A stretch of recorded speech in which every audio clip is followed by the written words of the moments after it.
সম্পত্তি আইন ও টর্ট আইনের বিষয়কোড 502। উৎপাতের সংজ্ঞা বলতে কি বুঝি?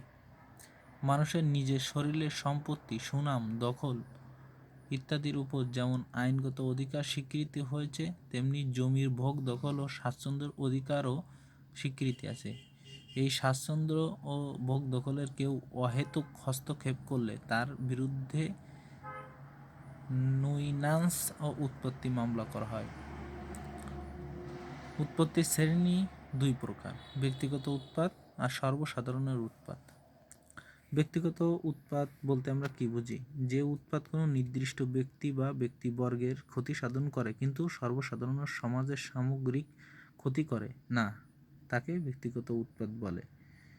সর্বসাধারণের উৎপাত যে উৎপাতের দ্বারা জনগণের ক্ষতিগ্রস্ত ও বিপদগ্রস্ত করা হয় বা অসুবিধা সৃষ্টি কথা তাকে সর্বসাধারণ উৎপাত বলে। ধন্যবাদ।